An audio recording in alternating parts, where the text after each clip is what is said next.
Continuamos entonces con la charla. Y, a ver, lo habíamos dejado en las bajas.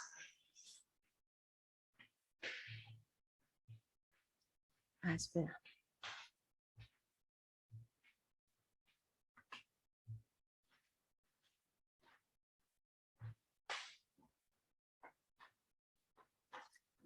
Bueno, y pasamos ahora, como os decía antes, a un ámbito un poquito más concreto.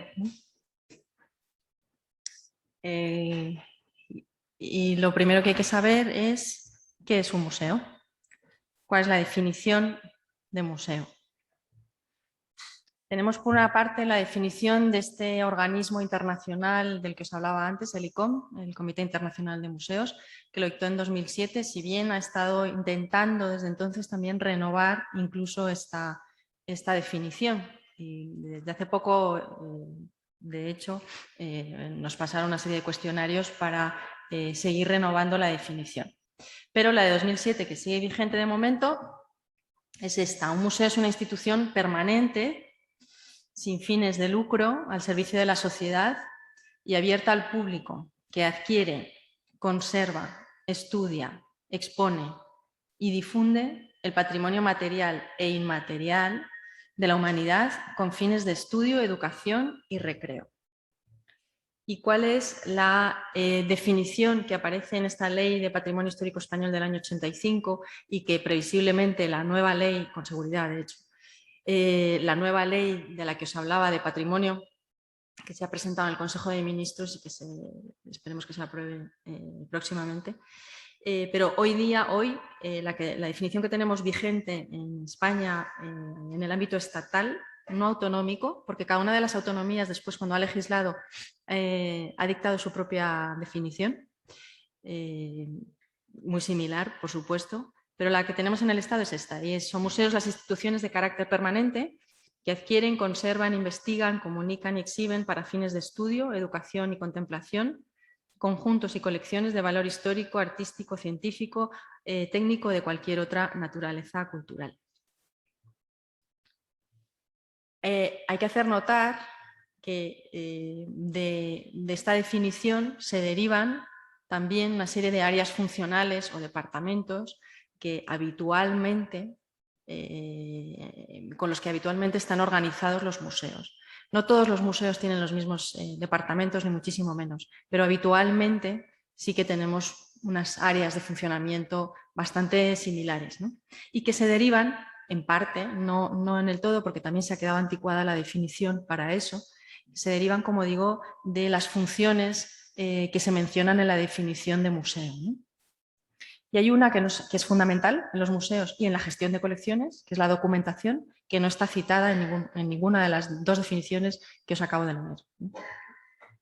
Bueno, la conservación, el departamento de conservación, como os podéis imaginar, es el departamento básico, fundamental en un museo, ¿no? Y también mencionar que en cada uno de estos departamentos hay una serie de perfiles profesionales, de técnicos, especialistas en cada una de estas materias, ¿no? Y si no son especialistas, al cabo del tiempo deberán de especializarse, ¿no? Conservación, bueno, pues suele haber conservadores, pero también hay conservador-restaurador. Y luego hablaremos de sus funciones. Tenemos también generalmente un departamento de investigación de las colecciones. El departamento de documentación y de registro. Suele haber un departamento de exposiciones temporales, pero no en todos los museos. Hay un departamento también que se llama de diversas maneras, antes eran los DEAC, bueno, de difusión o educación, ¿no? Y hoy día también hay un departamento de comunicación, que es un departamento relativamente nuevo, entre comillas, porque en los museos tradicionales, por supuesto que no existía, ¿no?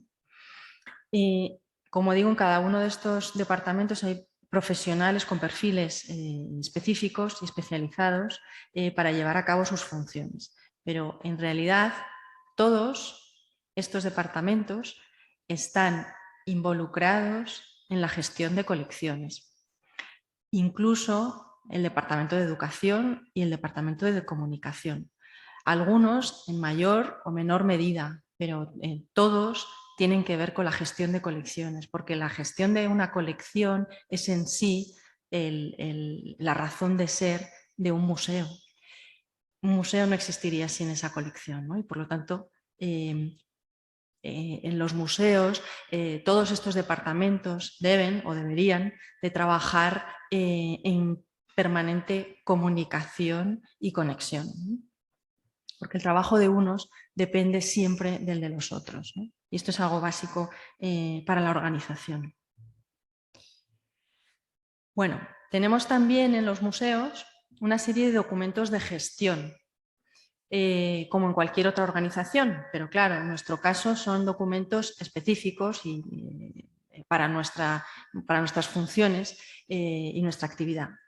¿Qué es básico en estos documentos? Os voy a hablar de 2 documentos en concreto, pero lo básico, para que os quedéis con la idea, es un establecimiento sobre todo de políticas de actuación, de criterios y de protocolos. Digamos que de lo más general a lo más particular, ¿no? Los protocolos es algo que incide más en la gestión diaria, mientras que las políticas es un poco, bueno, pues el espíritu del que se quiere dotar las actuaciones de la propia institución y por lo tanto la identidad que tiene esa institución y cómo quiere aparecer en la sociedad, ¿no?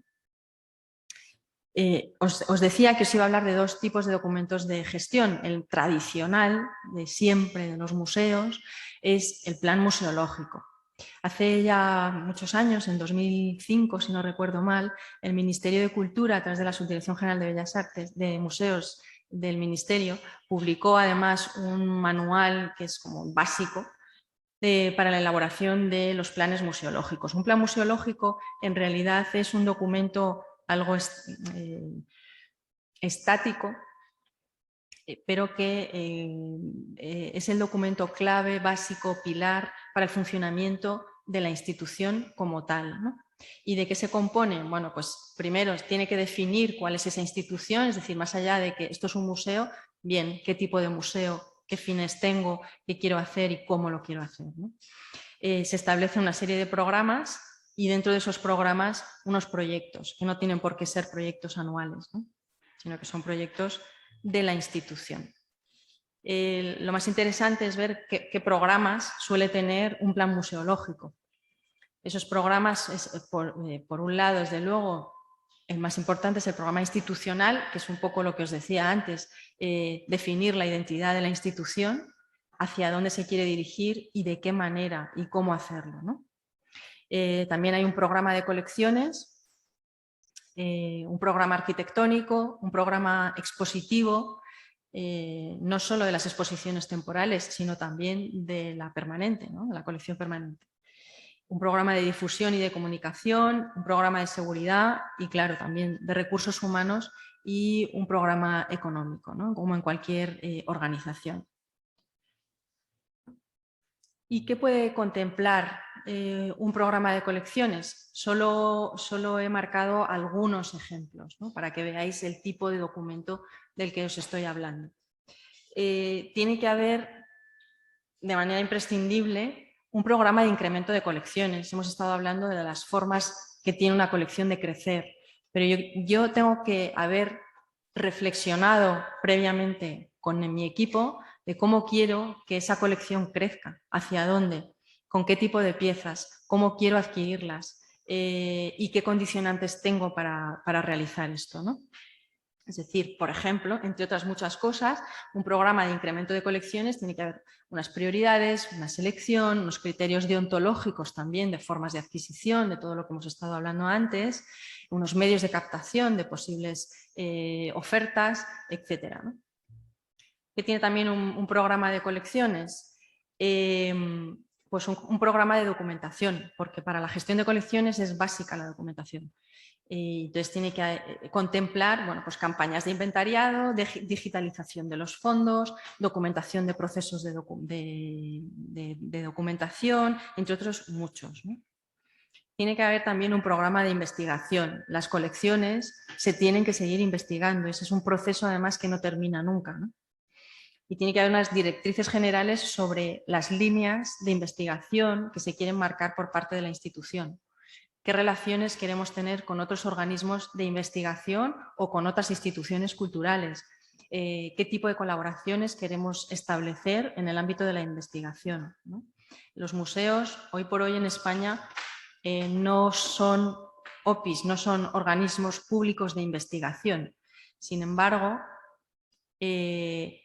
es una actividad imprescindible para el propio museo, para las funciones que tiene encomendadas el museo, realizar esta investigación. Por lo tanto, es una tarea muy difícil y muy ardua en los museos dedicarse a la investigación si no estamos reconocidos como organismos. Y luego también, claro, el programa de conservación. La colección se tiene que conservar de manera adecuada, ¿no? Entonces se tiene que señalar una serie de criterios generales de conservación, condiciones ambientales, iluminación, etcétera, etcétera, etcétera, ¿no? Todo esto, como os veo hacer fotos, está en la publicación que os digo, 2005, del Ministerio de Cultura, el Plan Museológico, que muy probablemente el Ministerio suele colgar en línea todas las publicaciones, o sea que probablemente podáis acceder a ella abierta, de forma abierta, sin ningún tipo de problema. Vale, entonces tenemos por una parte este documento de gestión mucho más estático, que es el plan museológico, y luego por otro lado tenemos un documento de gestión mucho más ágil, que es el plan estratégico, plan director o como queramos llamarle, ¿no? Que es un documento mucho más ejecutivo y que lo que hace es plantearnos cuáles son nuestros objetivos a menor plazo, ¿no? Generalmente se suele hacer un documento de estas características para los próximos 4 años habitualmente, ¿no? Pero bueno. ¿Y qué estructura tiene? No os voy a detallar cómo se puede hacer un plan estratégico, pero sí marcar por lo menos la estructura para que os hagáis una idea del tipo de documento del que estoy hablando. Se hace en primer lugar un análisis DAFO, un análisis de la institución, de las debilidades, de las fortalezas. Ya conocéis este tipo de análisis que nació en la empresa privada y que se ha traspuesto también al mundo de la cultura y las instituciones públicas, ¿no? Una vez que tengo este análisis hecho tanto desde el punto de vista interno de la institución como externo también, tengo que marcar cuál es mi visión, cuál es mi misión y cuáles son las políticas que quiero marcar para la institución. Marcar unos objetivos generales y específicos y después una metodología de gestión por proyectos, que se parece mucho a los programas que se habían marcado en ese plan museológico del que acabamos de hablar, ¿no? Luego hay una serie de planes operativos anuales, los POAs, que marcan qué parte de estos proyectos, que pueden ser plurianuales, voy a hacer este año, ¿no? Es un documento dinámico y que debe de ser permanentemente revisable y revisado y acordado por todo el equipo de la institución para ir actualizándolo también conforme a la realidad, porque nosotros en gestión podemos planificar una serie de actuaciones, pero luego la realidad de las circunstancias, y creo que todos tenemos muy en mente pues eso, circunstancias sobrevenidas que pueden cambiar nuestra planificación, tenemos que ser capaces de poder adaptarnos a los cambios sobrevenidos que pueden variar nuestros planes, nuestros proyectos, ¿no? Por eso también a mí me gusta mucho este tipo de documento, que es mucho más ágil que un plan museológico, ¿no? Vale. Y ahora de lo que os voy a hablar, como os decía antes, algo más concreto, y que es el viaje que hace una obra de arte, en este caso, desde antes de entrar en el museo, ¿no? En primer lugar, hemos estado hablando bastante rato en la anterior parte de la charla de la localización de la obra. Bueno, pues se localiza de diversas maneras, ya hemos estado hablando mucho rato de eso, ¿no? Y cuando se ha localizado la obra, también os he hablado algo de eso antes, lo primero que se tiene que hacer son una serie de estudios preliminares, es decir, tenemos la obligación de estudiar la obra antes de incluso adquirirla y realizar los informes pertinentes especializados en donde marquemos los datos físicos, pero también el contexto de la propia obra y sobre todo qué interés tiene para nuestra colección. Eso es fundamental. Y si en el caso de los museos públicos de titularidad estatal, si la obra no encaja en nuestra colección por las razones que sea, pero consideramos que debería de ser una obra que estuviera presente en una colección pública, los técnicos del Estado también tenemos la obligación de informar sobre ello y sugerir cualquier otra institución de destino para estos bienes, ¿no? Todo este estudio previo preliminar que nosotros hacemos para informar sobre la adquisición, luego se incorpora al expediente de la obra, forma parte ya de la vida de la obra dentro de nuestra institución. Todo este proceso se llama preingreso.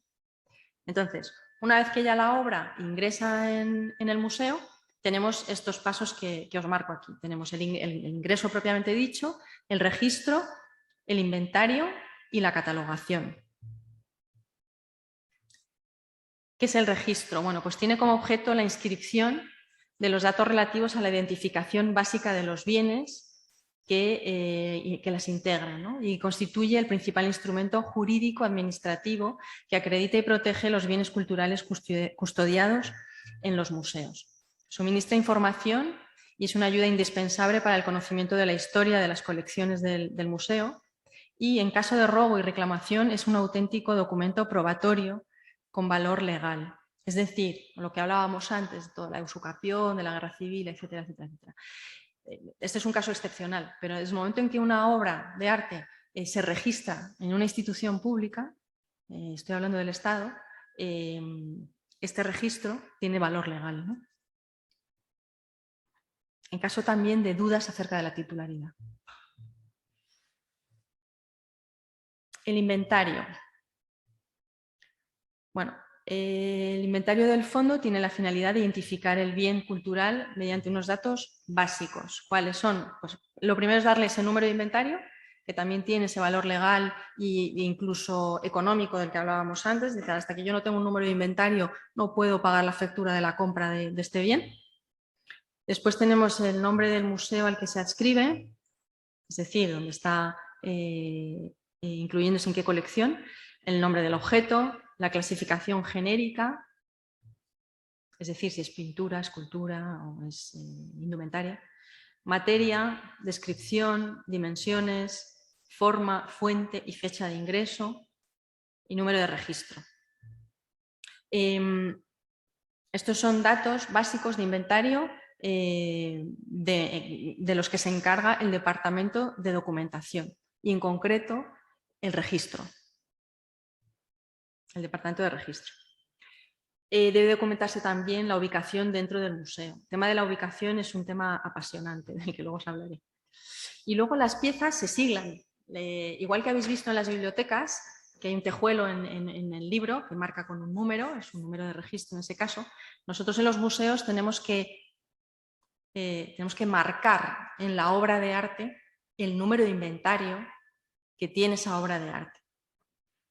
Y para hacer eso tenemos que tener en cuenta el soporte de esa obra de arte para no dañarla, para respetar su conservación. Es decir, una casaca del siglo XVIII se tiene que siglar con un algodón neutro, cosido con hilo neutro, porque los ácidos de determinados materiales pueden dañar nuestro textil histórico. También se utilizan algunos tipos de rotuladores específicos con material que se llama Filmoplast para inscribir este número de registro o de inventario en los cuadros.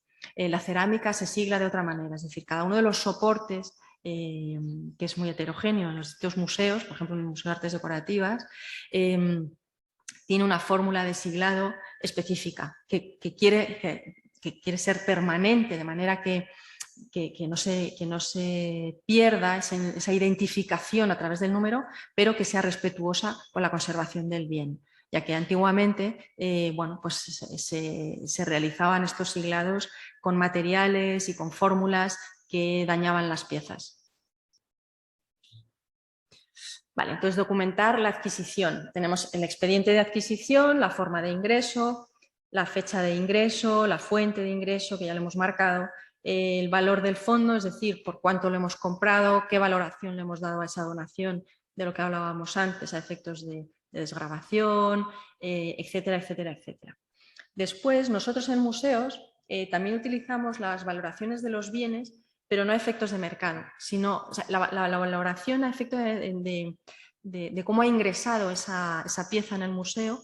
Tenemos que tenerla documentada, pero después nosotros cuando, por ejemplo, prestamos una pieza para una exposición temporal, nosotros tenemos que declarar, por supuesto, un valor a efectos de seguro, pero es un valor patrimonial y no de mercado. Es decir, no tiene por qué coincidir el valor de una pieza a efectos de mercado con el valor que nosotros declaramos en las instituciones culturales, porque ya tiene un valor patrimonial esa obra, ¿no?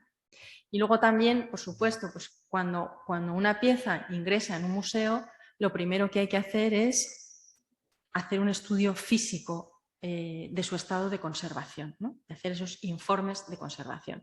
Cuando nosotros vamos a adquirir una pieza y vamos a ver, por ejemplo, en la casa de un particular, nos desplazamos y vemos para estudiar esa pieza in situ. Hacemos una valoración muy somera del estado de conservación que también reflejamos en nuestro informe y que también tenemos de alguna manera en cuenta, aunque no es definitoria, pero sí que la tenemos en cuenta para poder terminar de valorar si adquirimos esa pieza o no. Pero cuando la obra ya ingresa en nuestro museo, es un restaurador el que tiene que realizar un informe técnico de conservación de la obra. Análisis del estado de conservación de la pieza, identificación también de los tratamientos de restauración que se le hayan podido realizar y establecimiento de una cuarentena en algunos casos, sobre todo biológicos. Hay muchas veces que las piezas se tienen que meter en una cámara de anoxia que sirve un poco para ahogar organismos vivos que bueno, puedan estar presentes en la pieza y que si esa pieza la ponemos en contacto con el resto de nuestra colección puede contagiar al resto de nuestra colección, ¿no? Y se valora, esto es un bien que adquirimos en el Museo del Romanticismo hace un tiempo, es un retrato de Federico de Madrazo, de un escenógrafo famosísimo del siglo XIX, se llama Francisco de Aranda. Y veis un poco, bueno, pues cuando lo adquirimos como veis en la primera imagen, y luego la restauradora pues fue levantándole el barniz, se fueron descubriendo algunos de los daños que tenía sobre todo el soporte y algo de la capa pictórica también. Veis un poco la diferencia entre cuando ha levantado el barniz la restauradora. Y luego ya cómo intenta restituir con los colores originales la pieza, ¿no? Bueno, estos son también algunas fotos de esto, es un dorado de un marco. Son fotos también de procesos de restauración. No todas las obras que ingresan en los museos necesitan una intervención, pero sí que todas necesitan su informe de conservación para saber, por ejemplo, también para adecuarlos a nuestros criterios de conservación. Por ejemplo, hay costumbre en algunos museos de poner una trasera de determinado material estable detrás de los lienzos. Bueno, pues cada vez que ingresa un cuadro en esa colección, sobre todo de determinadas dimensiones, se coloca esta trasera. O los flejes que anclan los marcos a los lienzos, ¿no? Bueno, pues hay flejes también que son más respetuosos que otros, entonces cada institución tiene su propia política, sus preferencias, y todo esto está marcado por el Departamento de Conservación, ¿no?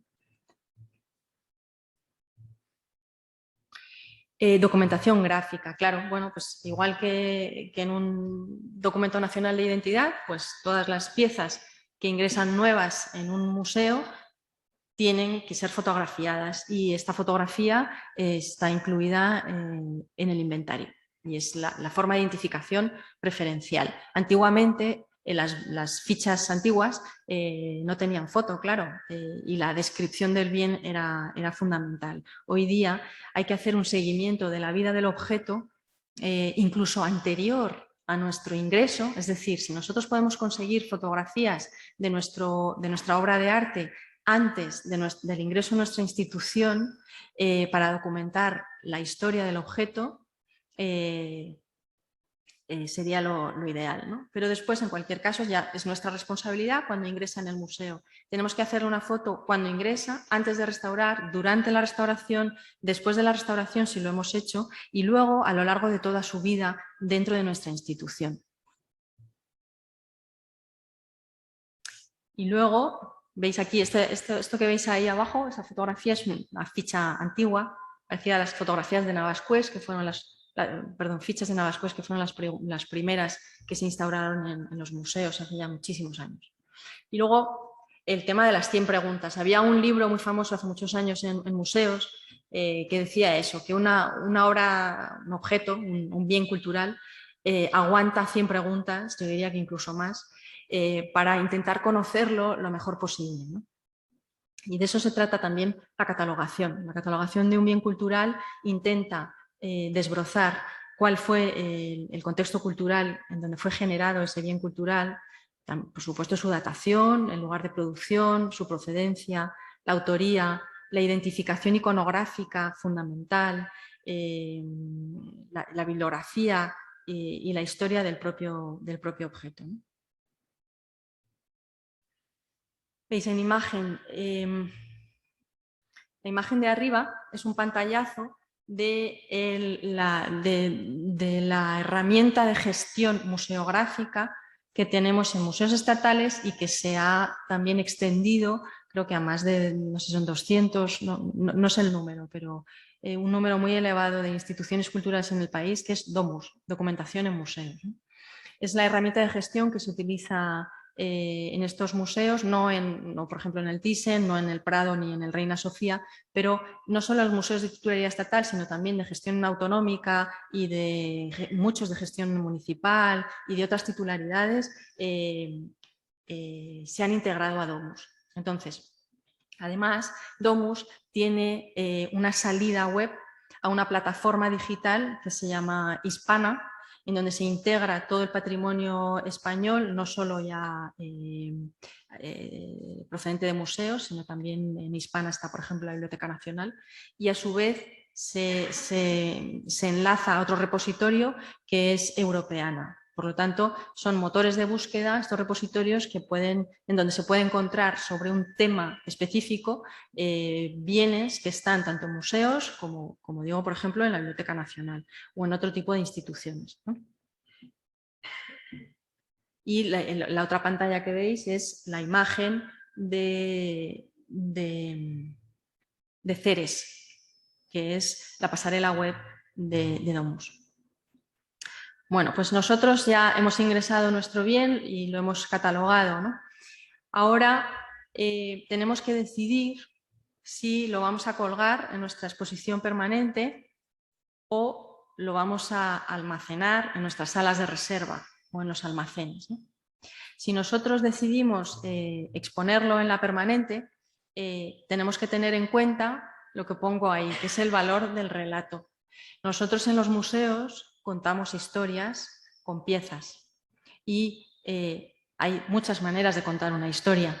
Los personajes de nuestra historia son las obras de arte, entonces según cómo las dispongamos en el espacio y cómo las presentemos ante el espectador, nuestra historia puede cambiar. Y esto hay que tenerlo en cuenta a la hora de decidir si voy a colgar la obra de arte que acabo de adquirir y dónde lo voy a hacer y cómo lo voy a hacer. Y en cómo lo voy a hacer entra también en juego pues, el tema de la gestión de colecciones, ¿no? Y tengo que tener en cuenta a otros profesionales con otros perfiles distintos a los míos para poder llevarlo a cabo. Entonces, muchas veces en los museos se cuenta con la colaboración de diseñadores para no solo para las exposiciones temporales, sino también para la inclusión de las piezas de nuevo ingreso en la permanente o para la remodelación de algunas salas, ¿no? Donde hay que decidir, como veis, dónde se colocan las obras, qué color de pared le quiero dar, por qué sensación quiero transmitir, etcétera, etcétera, etcétera.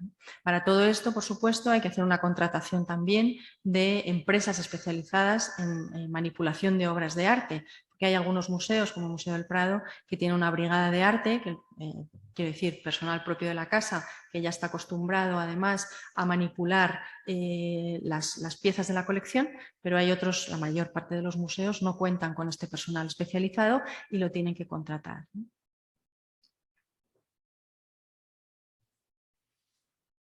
Pero también puedo haber decidido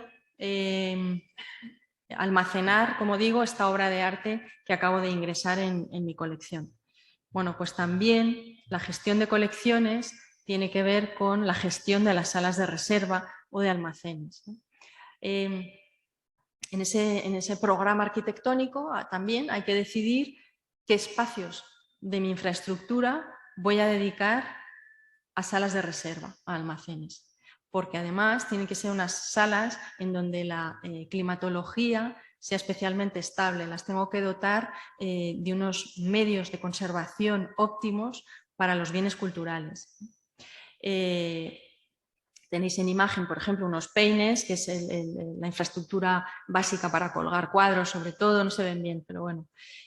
Cuadros, veis también marcos y algunas obras enmarcadas. Luego también tenéis ahí un armario que tiene unas bandejas que sobresalen para almacenar textiles, y luego veis también unas cajas de conservación que están hechas a medida con material de conservación libre de ácidos para la mejor conservación de las piezas, porque como sabéis, para la conservación de las obras es fundamental que exista una temperatura estable, una humedad estable con unos rangos determinados y una luminancia también, bueno, en este caso en los almacenes no debería de haber luz. Veis aquí también almacenamiento de abanicos en esta imagen de aquí, y los planeros, que es en donde se almacena sobre todo soporte sobre papel, bueno, pues estampa, fotografía,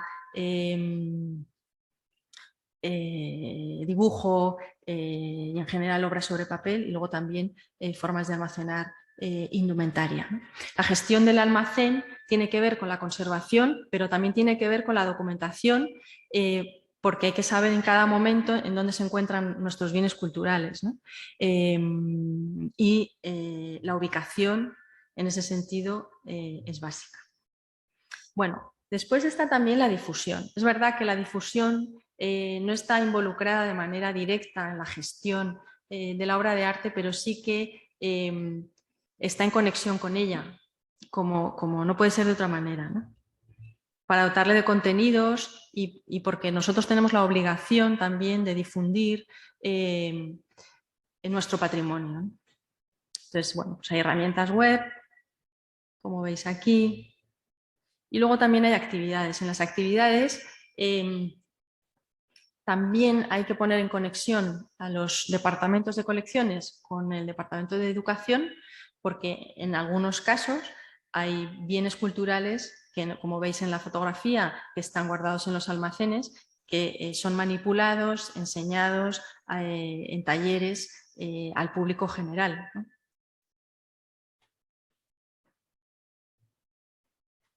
Y bueno, las redes sociales para difundir también nuestra colección. Bueno, el registro de obras de arte es, como digo, uno de los departamentos que está integrado en el departamento de documentación. Es una de las actividades básicas relacionadas con la gestión de colecciones, ¿no? Desde luego con los ingresos que hemos estado viendo, pero también con los movimientos. Una vez que una obra de arte ingresa en una institución, no va a estar estática siempre en una misma ubicación, sino que hay que tener un control constante del histórico de ubicaciones. Esto es súper interesante. El estudio, y es muy bonito ver también el estudio de las ubicaciones históricas de algunos bienes. Esto nos ayuda muchísimo, por ejemplo, también a trazar la propia historiografía en España. Es decir, cómo determinadas piezas en determinados momentos historiográficos de la historia del arte en España se han colgado para que la gente vea determinadas obras de arte, mientras que otras se han relegado a los almacenes, y por qué, ¿no? ¿Por qué? Pues por determinadas corrientes historiográficas que obedecen también a una ideología muchas veces política, otras veces no es política, pero sí que es fruto en cualquier caso del contexto cultural. De tal manera que es apasionante ver cómo a lo mejor un mismo cuadro ha sido colgado o no en el Museo del Prado y en qué salas y cuándo y en qué momento, ¿no? Y preguntarse el por qué ha sucedido esto.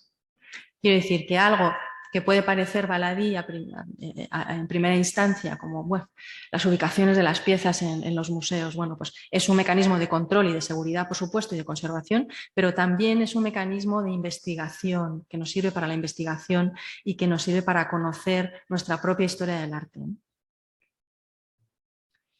Y dentro de la institución, ¿cómo se mueven las piezas? Bueno, pues se mueven, por ejemplo, de la sala de exposiciones a los almacenes, ¿no? Es un posible movimiento. Pero también se puede mover desde cualquiera de estas dos ubicaciones a los talleres de restauración. Y luego también nuestras obras van a tener movimientos externos, se van a mover fuera de nuestra institución. Con los depósitos que hemos comentado antes, es decir, este prado disperso del que hemos hablado antes, que genera también un trabajo de gestión ingente y que, como digo, la institución depositante tiene la responsabilidad de controlar los depósitos que tiene en otras instituciones. Generalmente se suele firmar lo que se llama un contrato de depósito o de comodato y los usos del sector de los que hablaba antes, bueno, pues dicen que suele ser por un periodo de 5 años, pero esto evidentemente es revisable y es acordable entre las partes, ¿no? En cualquier caso, como habíamos dicho antes, la titularidad nunca se pierde y aunque el responsable directo de la conservación del bien es la institución en donde el bien se encuentra, tiene la obligación en esos contratos de depósitos, se deja bien marcado, de informar periódicamente y, por supuesto, si sucediera cualquier imprevisto, a la institución titular de ese bien, ¿no? Luego también los préstamos, que es una gestión que ocupa, desde luego, muchísimo trabajo en los museos, ¿no? La gestión de préstamos. Nuestras piezas pueden irse fuera por 5 años en depósito, pero también pueden irse fuera por 3 meses para participar en una exposición temporal. Para eso, antes de que la pieza de nuestra colección marche, tenemos que hacer un informe de conservación para constatar cómo se ha marchado nuestra pieza de nuestra institución. Y luego también hay que hacer unos informes de adecuación del traslado de esa pieza y de la conveniencia de ese préstamo o de ese depósito. Tenemos también, claro, las restauraciones, es decir, nuestra pieza hay veces que en nuestro taller de restauración no se puede desarrollar el tratamiento que nosotros queremos. Por ejemplo, la cámara de anoxia de la que hablaba antes, pues no hay muchas en Madrid, ¿no? Ahora va habiendo más, pero no hay demasiadas, o cualquier otro tipo de tratamiento especial para el que nosotros no estamos preparados en nuestro taller, bueno, pues tiene que irse fuera. O también los estudios en el IPC, antes no sé a quién le mencionaba esta institución, sí, con el tema de la usucapión y de la guerra civil. Bueno, pues el IPE es esta institución de la que os hablaba antes, la institución de referencia para la restauración y conservación de obras de arte. Cuando hablamos de conservación, siempre hay que hablar de conservación preventiva, es decir, en los museos, en todas las instituciones culturales, intentamos poner todos los medios que están a nuestro alcance para que los bienes culturales se encuentren en una conservación óptima y no haya que intervenir, ya que la intervención es, digamos, el último recurso, ¿no? Y en el IPE hacen también un tipo de analíticas de pigmentos, de radiografías, etcétera, etcétera, etcétera, que no tiene unas instalaciones que no tenemos en la mayor parte de los museos. Los grandes sí, pero no en todos. Y luego, bueno, pues las exposiciones temporales como una gestión de una colección efímera. La gestión de una exposición temporal daría para otra charla de otras 2 horas. Pero solo voy a apuntar algunas pinceladas y muy rápido, porque ya voy a ir terminando. Y que también qué perfiles profesionales intervienen en una exposición temporal. Que algunos de ellos forman parte de la institución, pero hay otros que no. El comisariado, bueno, puede haber un comisario de una exposición temporal que realizamos en la casa con nuestras colecciones, que puede ser personal de la casa, puede ser un técnico o un conservador de investigación de colecciones de la casa, pero también puede ser alguien externo, un especialista en cualquier tema sobre el cual nosotros queramos realizar una exposición temporal. Diseño, bueno, pues está el diseño expositivo del que hemos hablado antes cuando hablábamos de la permanente, pues evidente también en las exposiciones temporales hay que contar con un diseño museográfico, ¿no? Específico. Y la coordinación, el diseñador suele ser personal externo habitualmente y la coordinación suele ser alguien de la casa quien la realice, ¿no? ¿Y qué implica una coordinación de una exposición? Solo algunas de las cosas que implica son la gestión de préstamos y los propios acuerdos de préstamo, la gestión de seguros, por ejemplo, en el caso de la gestión de préstamos y hablando un poco de los usos del sector, bueno, pues hay algunos préstamos que se realizan con una contraprestación económica, quiero decir, con lo que se denomina un fee o una tarifa. Pero hay museos de titularidad estatal que tienen como política institucional no aceptar préstamos por los que haya que pagar una tarifa, pero a cambio, por ejemplo, se hacen cargo de la restauración de la obra o de cualquier otro tipo de contraprestación en lugar de pagar una tarifa económica. También otro uso del sector, por ejemplo, del que hablábamos antes, que sí que se suele dejar por escrito, es que cuando se hace una solicitud de préstamo en una pieza, se suele hacer cargo, la institución que solicita ese préstamo, se hace cargo de la restitución en el lugar que deja la obra en préstamo, el vacío que deja, por ejemplo, en una permanente, bueno, pues tiene que ser sustituido y la responsabilidad es de la institución que solicita el préstamo. Gestión de seguros y garantías. Por ejemplo, la garantía, los museos de titularidad estatal tienen derecho a lo que se llama la garantía del Estado, que es un seguro del Estado para exposiciones temporales que se realizan en instituciones de titularidad estatal.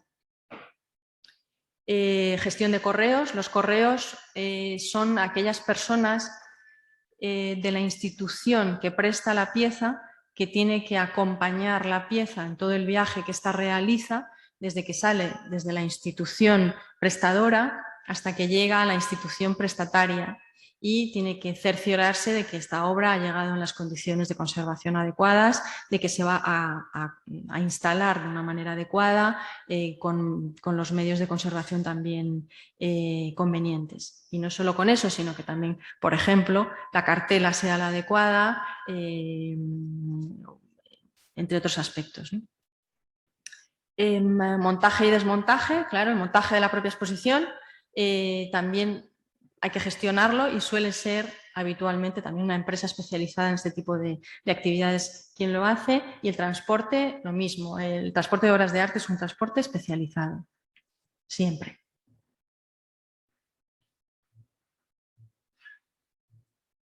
Y ya para terminar, la conservación. La conservación también es el puntal básico de la gestión de colecciones, ¿no? Hay que cerciorarse del estado de conservación de las piezas de la colección, hay que establecer una serie de condiciones de exposición y de almacenamiento y manipulación, hay que estudiar los tratamientos y las intervenciones, hay que realizar informes de restauración, informes de tránsito de viaje como el que estáis viendo en imagen, y también hacer el seguimiento de la ubicación de las propias piezas que componen la colección. Y, en resumen, este es un poco el panorama básico, como veis, muy amplio, y que no he querido tampoco entrar en detalle en ninguno de los aspectos, pero sí dibujaros un poco esta panorámica sobre lo que significa gestionar colecciones en una institución pública en España. No sé si tenéis alguna pregunta.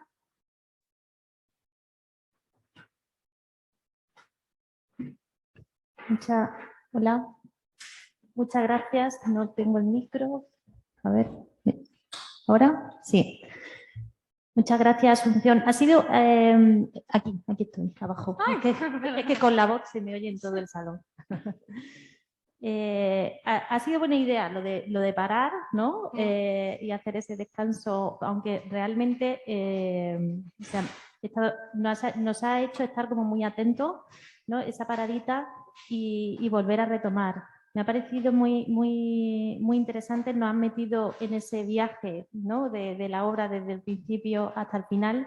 Me ha hecho estar especialmente atenta el hecho de que haya empezado con esa definición del ICOM, ¿no? Porque precisamente hubo mucho revuelo con esa definición y nosotros desde el área de educación lo seguimos muy de cerca, porque ha explicado muy bien cómo esa definición pues al final está vinculada también con el organigrama luego de la institución o las funciones departamentales, y al desaparecer esa palabra educación que nosotros no consideramos tan importante, pues me ha gustado mucho que, sin embargo, tú sí la incluyes, ¿no? La función, es cierto que se ha llamado de diferentes maneras, difusión, los DEAC, ¿no? Y nosotros defendemos mucho esa palabra y pensaba, ¿no? En por qué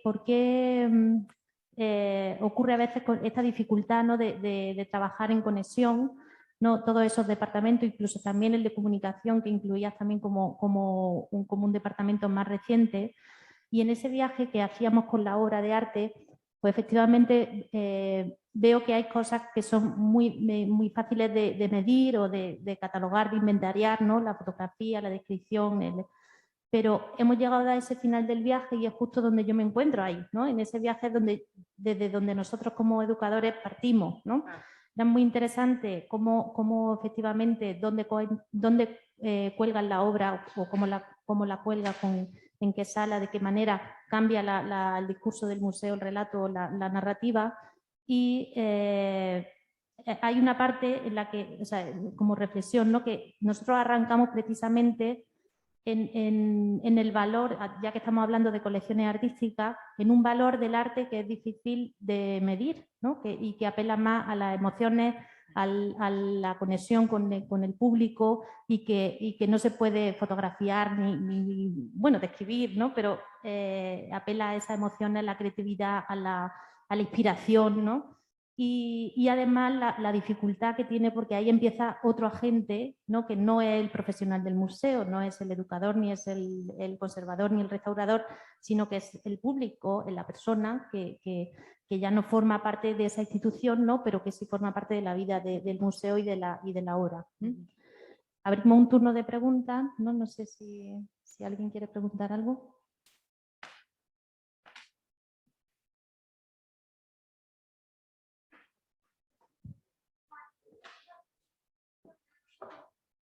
Porque no se te oye los que están... Un segundo, porque no, los que están en casa no te oyen.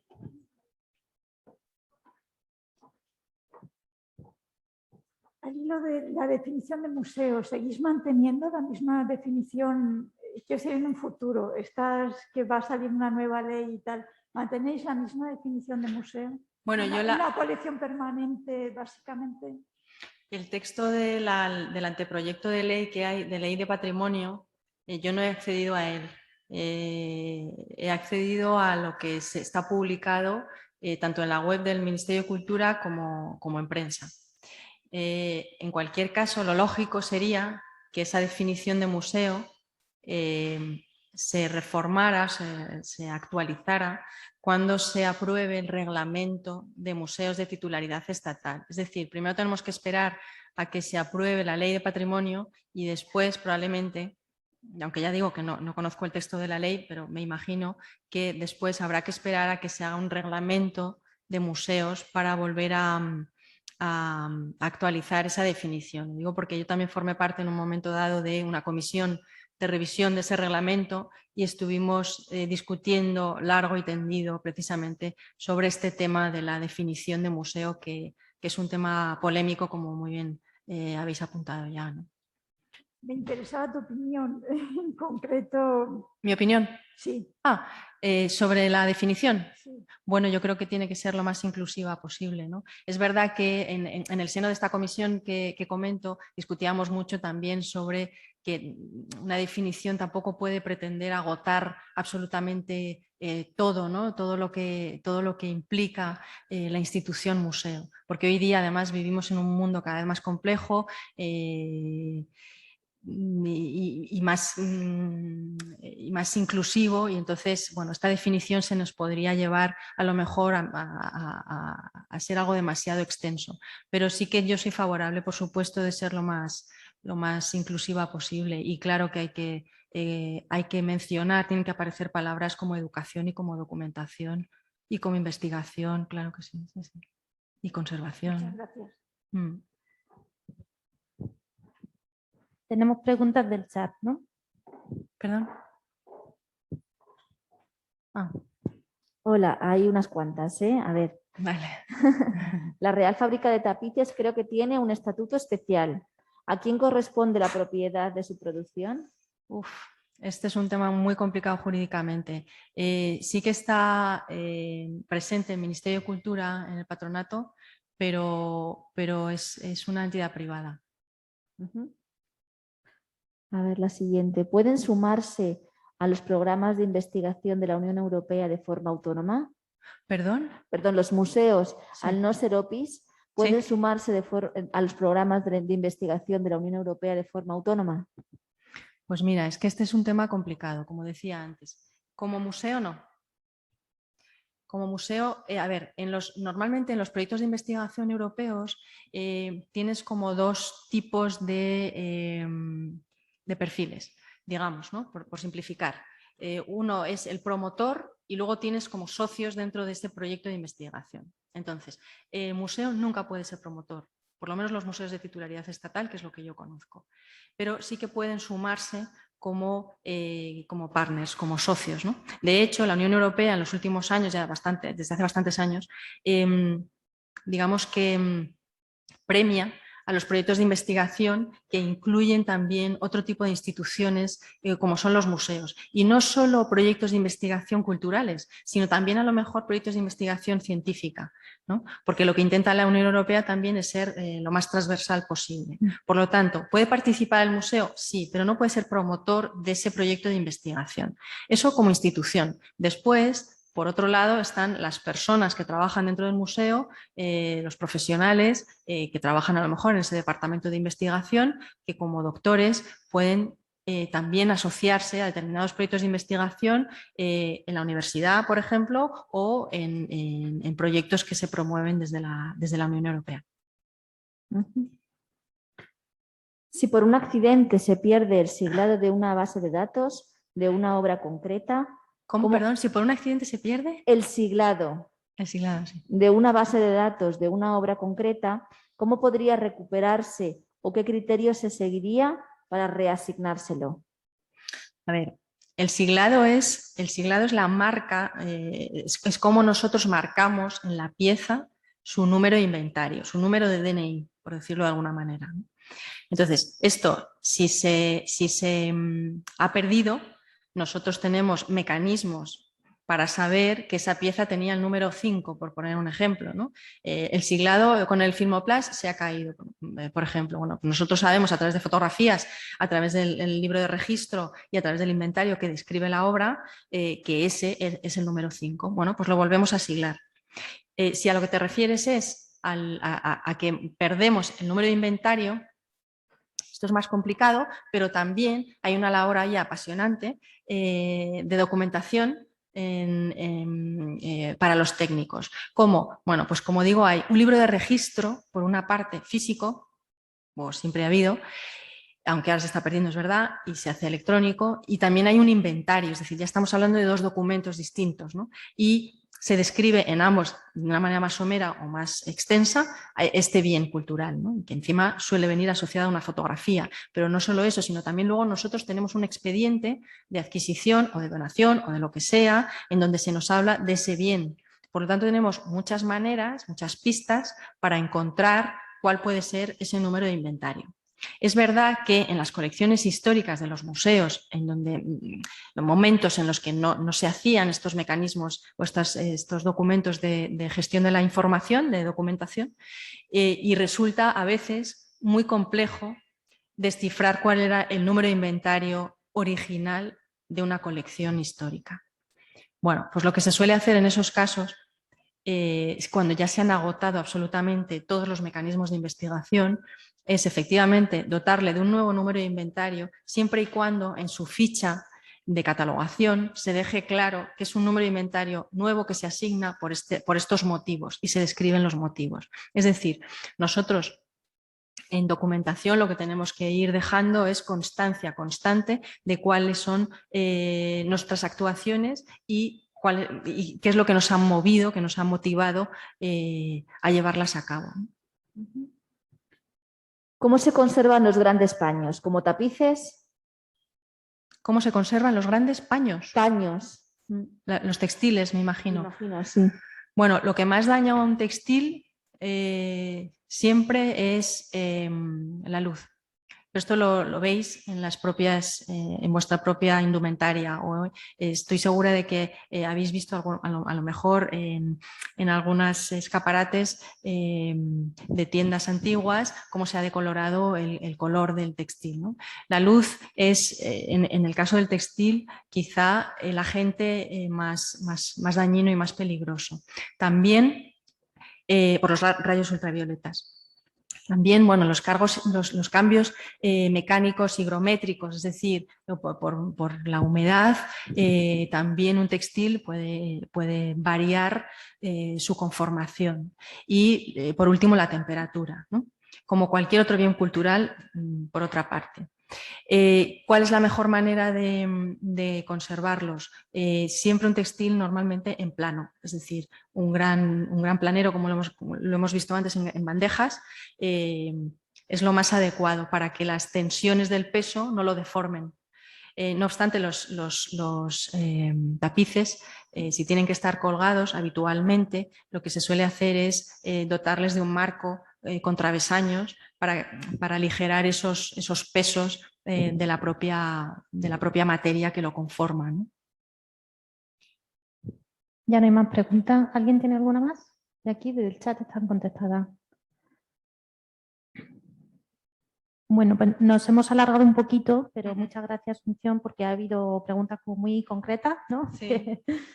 que está genial vuestra participación, la agradecemos. Y son las 2:30, volvemos a las 5 en la conferencia y la visita online como ayer. ¿Vale? María os ha mandado un enlace recordatorio para hacer la visita online, que será a través de Teams, como ayer.